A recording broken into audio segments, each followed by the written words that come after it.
I didn't argue with my mother that night. I knew, even before I opened the message, that something had already shifted. Her message came in a little after 11, while I was still sitting at my kitchen table with my laptop open and a document I had stopped reading halfway through. The room was quiet except for the faint hum of the refrigerator, and for a moment I just looked at the screen without opening it, as if waiting a few seconds might change what it said. It didn't. The message was short. There were a few lines before it, but they didn't matter as much as the last one. Talk to my lawyer. I read it twice. Then once more, slower. Not because it was unclear, but because it was so direct that it felt like something I should make sure I understood correctly. My name is Julia Hartwell. I am 32 years old. I live alone in a small apartment just south of downtown Seattle. I work in finance, which means I am used to numbers lining up and decisions following from them, even when they are inconvenient. I typed a single word back. Okay. I didn't sit there long after that. I set my phone down, then picked it up again and opened my banking app. The transfers were all there, the same ones I had set up years earlier and rarely thought about anymore. I went through them one at a time. The payment that covered part of my parents' mortgage each month. Canceled. The transfer I sent to my mother's account for utilities. Canceled. The amount that kept my brother's car current and helped with groceries. Canceled. I didn't rush through it, and I didn't pause either. It felt more like closing out something that had been left open for too long. There's a difference between reacting to something and acting on something you already understand. And by then, I understood more than I had been willing to say out loud. When I finished, I closed the app and set my phone back on the table.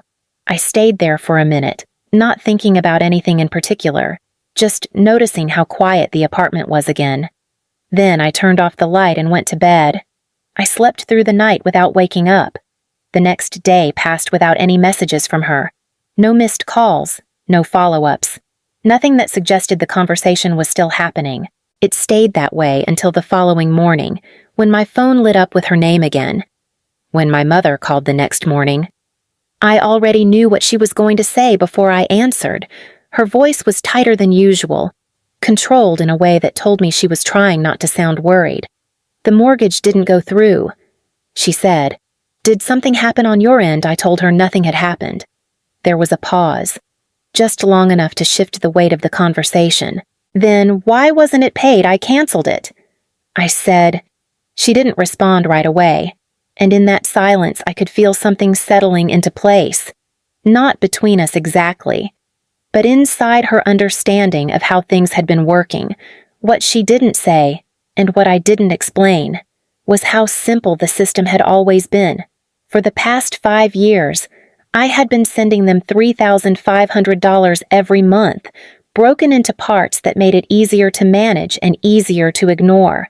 $1,900 went directly to their mortgage through my bank's bill pay, scheduled the same day each month, so it arrived before it could become a problem. $700 went into my mother's account, which she used for utilities, though she never asked where the extra margin came from when the bills were higher than usual. The remaining $900 covered my brother's car and whatever else came up that month. Groceries, small repairs, things that never stayed small for long. There were months when my mother would mention a bill being taken care of in passing, and I would recognize the number before she finished the sentence. She didn't ask where it came from, but she knew it was there. There was no agreement behind any of it.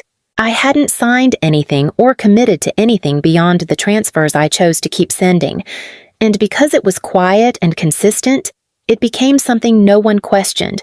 They didn't rely on me because they asked. They relied on me because I made it easy not to notice. Over time, I started to see how close things were on their end, how often the timing mattered more than the amount, how a payment arriving a day late would have changed the tone of an entire week.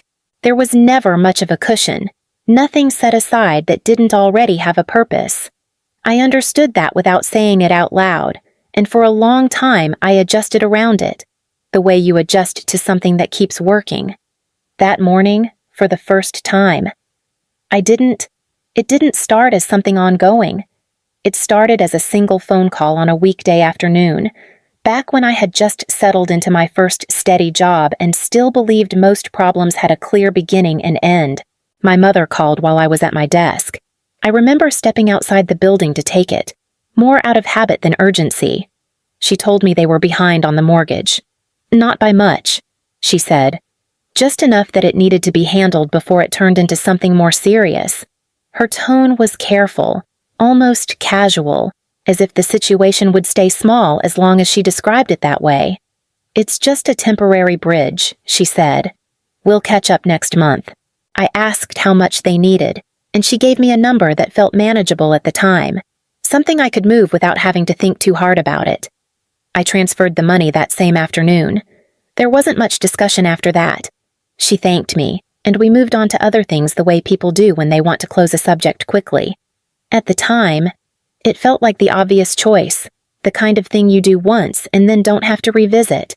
A few months later, they paid me back. Not in one payment, but in smaller amounts that added up close enough to what I had sent that I didn't feel the need to track the difference. I noticed it, of course, but I also let it go. That was the part that mattered more than I realized. When something is returned, even imperfectly, it creates a sense of balance. It suggests the situation was temporary, that it belonged to a specific moment rather than a pattern that would repeat. I accepted that version of it without questioning what would happen the next time something didn't quite line up. After that first time, nothing changed all at once. It shifted in smaller ways, the kind that don't stand out until you look back and realize how much has moved. The next call came a few months later, then another not long after that. The language stayed careful at first, still framed as temporary, still tied to specific moments that needed to be managed. "We're a little short this month," my mother said once, her voice steady in a way that suggested she had already decided I would understand. "It won't happen again." I sent the money without asking many questions. It felt consistent with what I had already done, and consistency has its own kind of momentum. At some point, repeating something makes it feel less like a choice and more like a continuation. Over time, the requests changed shape. They stopped sounding like requests at all. It became less about what was needed and more about what was assumed.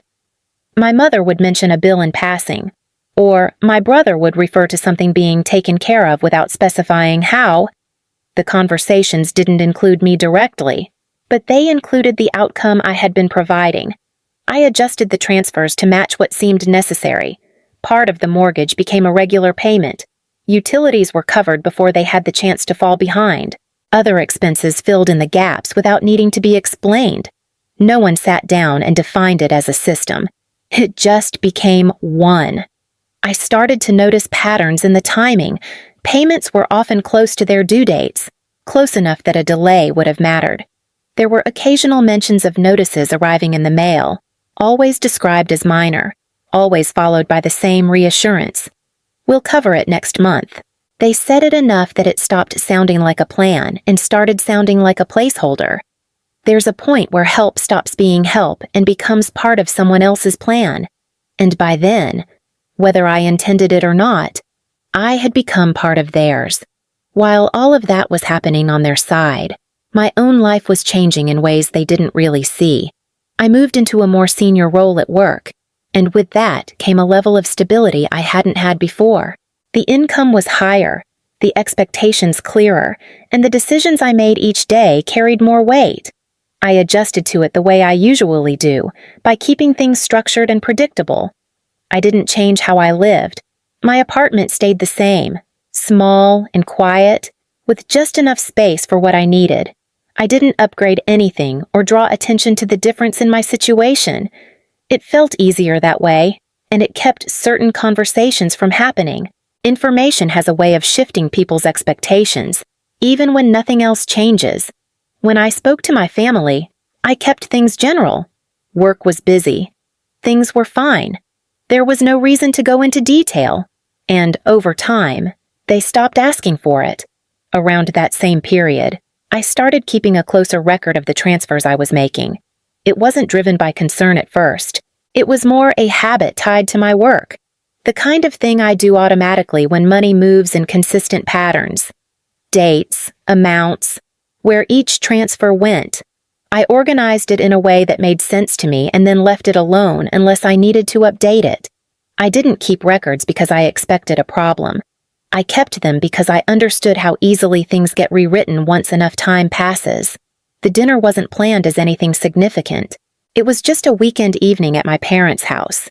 The kind we had done many times before, where everyone arrived at slightly different times and settled into the same familiar spaces without much thought. I got there a little early. The house looked the same as it always did, nothing out of place, nothing that suggested how close things often were behind it. My brother, Daniel, came in not long after me, talking about work in a way that sounded more confident than consistent, like things worked out because they always had.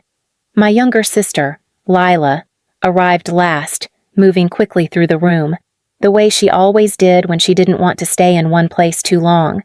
We sat down to eat, and for a while the conversation stayed neutral.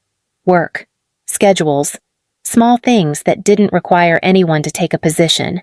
Then my mother shifted it. She mentioned my job in passing, then added, "Julia's always been a little inconsistent with money. She's still figuring things out." "You've been moving money around again, haven't you?" she said, more firmly this time. "Your sister told me things haven't been steady." It was said lightly, almost like a joke, but no one corrected her. Daniel nodded as if it made sense. "Yeah, she's getting there," he said, without looking at me. "She's always been like that," my mother added, "a little behind on things." She said it while reaching for more food, like it wasn't something that needed to be considered. You don't always notice a change in how people see you until they say it out loud like it's already agreed on. I didn't interrupt. There wasn't a clear place to step in without turning it into something larger than it needed to be. A few minutes later, Lila mentioned a bill that had come up recently, something about utilities being higher than expected, and she spoke about it in a way that didn't line up with what I knew I had already covered. "It worked out," she said. "We moved things around. I knew exactly when that bill had been paid, because I had sent the money myself 2 days earlier." That was the moment that stayed with me. Not the details, just the confidence in how she said it. It suggested a version of events that didn't include what I had been doing. And more than that, it suggested they believed that version without hesitation. I finished dinner, stayed long enough that leaving wouldn't draw attention, and then said I needed to get back. No one asked me to stay. On the drive home, I kept replaying the conversation, not the words themselves, but the way they were delivered, steady, certain, as if there was no reason to question them. It wasn't what they said. It was how certain they sounded about a version of my life that wasn't real. When I got back to my apartment that night, I didn't turn on the television or try to distract myself. I sat down at the same table where I usually worked and opened the file where I kept my records. I wasn't looking for anything dramatic. I just wanted to see everything in one place, without relying on memory. I went through the transfers month by month, matching them against the timing of the bills I knew they had. Most of it lined up the way I expected, which made the parts that didn't stand out more clearly. One of the months stood out more than the others. I had covered the full mortgage early, and 2 weeks later, my mother mentioned they were still working it out. That wasn't timing. That was a gap between what I did and what they chose to acknowledge. There were months where I had sent money early, but the payments they referred to came later than they should have. There were times when the amounts I covered should have settled something completely, but the next conversation suggested it hadn't. Individually, each detail could be explained. Together, they started to form something I couldn't ignore. I didn't jump to a conclusion right away. I checked again, this time more slowly, making sure I wasn't missing something simple. I compared dates, adjusted for timing, accounted for anything that might have shifted between accounts. The pattern didn't disappear. It wasn't that they needed help. That part had always been clear. What had changed was how that help was being treated. It wasn't something they were waiting on or asking for anymore. It was something they were building around, moving things in ways that assumed it would always be there. That was the part I hadn't accounted for. I started organizing everything more carefully after that. Not just the amounts, but the structure of it, how often it happened, how it lined up with what they said versus what I could see. I didn't say anything to them. There wasn't a reason to, not yet. It wasn't the money. It was the assumption that there would always be more. By the time my mother sent that message, I had already gone through everything I needed to understand. The numbers were clear, the pattern was consistent, and the only part that hadn't been defined was what it meant going forward. Her message did that for me. It wasn't just the message, it was what she believed when she sent it. Talk to my lawyer. I read it again that night, sitting at my table with my phone in my hand, noticing how different it felt compared to anything she had said before. It wasn't emotional, and it wasn't uncertain. It was direct in a way that suggested something had already been decided on her end. When someone chooses that kind of language, they're not asking for a conversation. They're setting terms. I didn't respond to the tone of it. I responded to what it implied. If things were going to be handled through a lawyer, then whatever we had been doing before wasn't informal anymore. It didn't make sense to continue acting like it was based on trust or assumption when that had clearly shifted. I typed OK and left it there. Then I opened my banking app and went through the transfers I had set up over the years. I didn't touch anything that had already been sent or anything that had already processed. I only looked at what was scheduled to happen next. The upcoming mortgage payment, canceled. The transfer to my mother's account for utilities, canceled. The amount set aside for my brother's car and other expenses, canceled. I didn't stop to think about how it would affect them in that moment. That wasn't the decision I was making. I was matching my actions to what had been said. If someone draws a line, the only thing left to decide is whether you're going to respect it. When I finished, there was nothing left pending. No scheduled transfers, no automatic payments tied to their accounts. Nothing that would continue without me choosing it again. I set my phone down after that and sat there for a few seconds, not feeling much of anything except a kind of quiet clarity. Then I turned off the light and went to bed, knowing the next part would happen without me having to start it. The call came a little over a day after I canceled everything. I saw my mother's name on the screen and let it ring once before answering, not to avoid it, but to give myself a second to settle into the conversation I already knew we were about to have. Her voice was different this time, not controlled, not measured. There was a tightness to it that hadn't been there the night before. The mortgage didn't go through. She said, "They said the payment wasn't received." I didn't respond right away. I let the silence sit for a moment, long enough that she had to stay in it with me. "What did you do? I canceled the transfer," I said. Another pause, but this one shifted quickly into something else, something closer to urgency. "You can't just do that," she said. "It's due."